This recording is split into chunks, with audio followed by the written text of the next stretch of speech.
Dios mío, ¿por qué me has abandonado?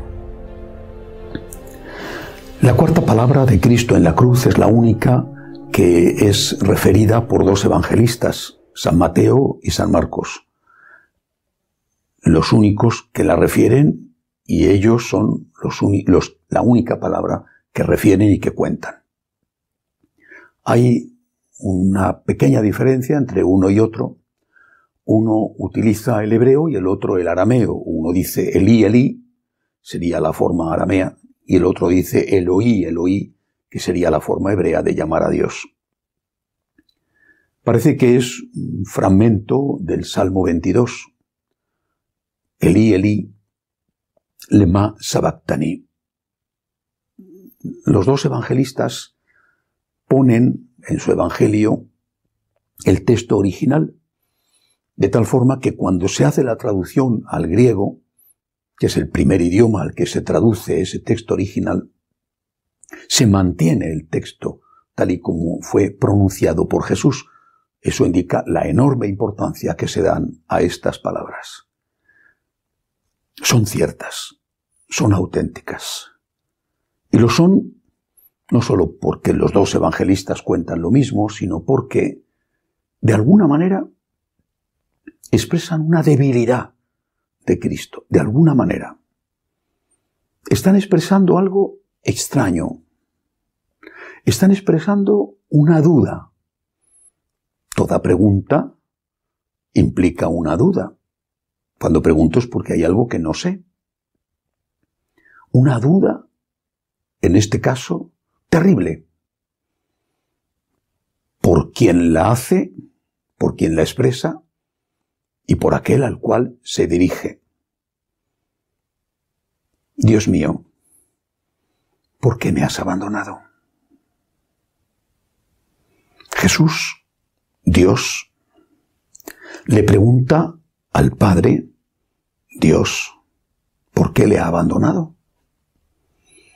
Por lo tanto, en ese momento, Jesús no está experimentando la compañía de Dios, la presencia de Dios, el auxilio de Dios, el sostén y el apoyo de Dios.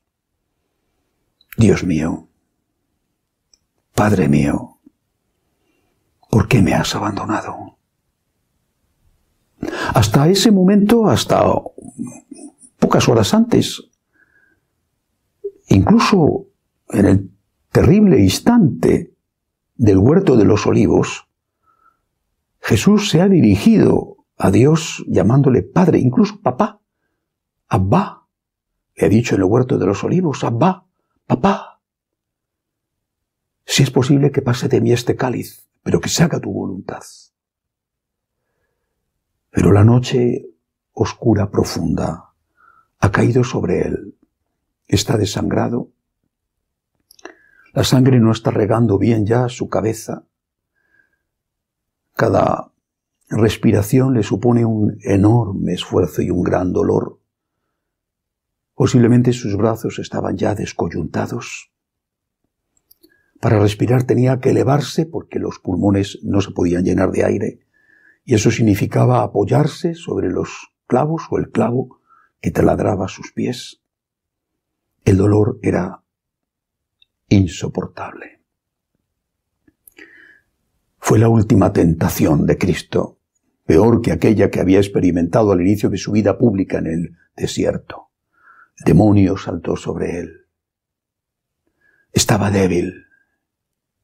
Era fácil en ese momento hacer presa de él, como aquel Job al cual su mujer y sus amigos le invitaban a renegar de Dios y a morirse.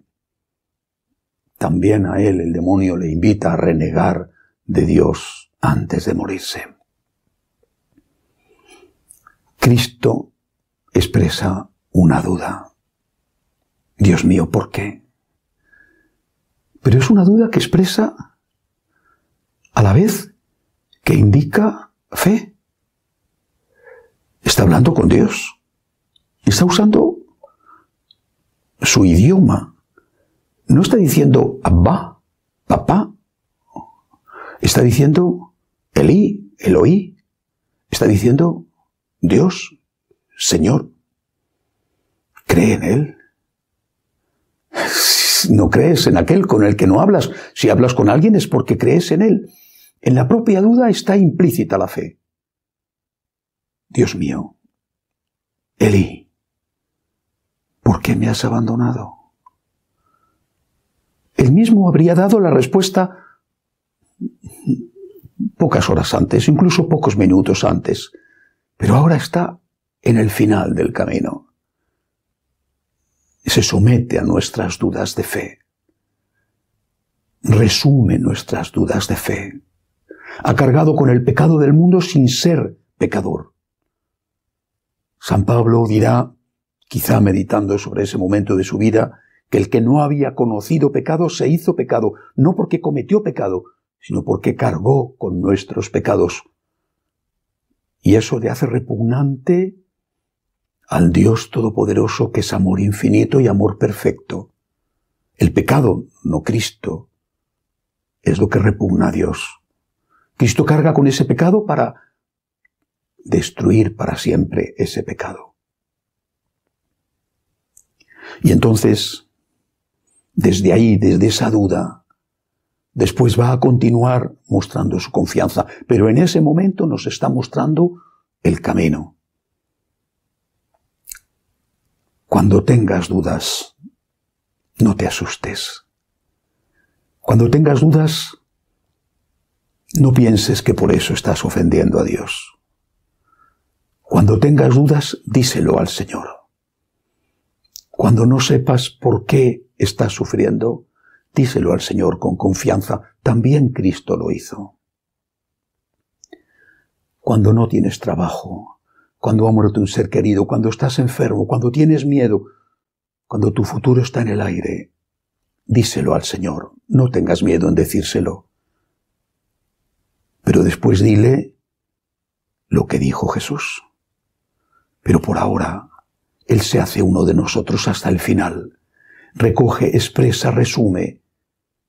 Se pone encima de sus hombros agotados todas nuestras cargas y todas nuestras dudas. Y en ese momento del mayor dolor, en ese momento de su noche absolutamente negra y oscura, es como nunca un hombre, sin dejar de ser un Dios. Por amor a nosotros, entra en esa kenosis, en ese abandono absoluto. Por amor a nosotros, acepta la oscuridad. Por amor a nosotros, acepta sentirse lejos de Dios, abandonado por Dios, para desde ahí, para que sepamos que nada de lo nuestro le ha sido nunca extraño, para desde ahí poder decirnos cómo tenemos que comportarnos cuando también nosotros pasamos nuestra noche oscura.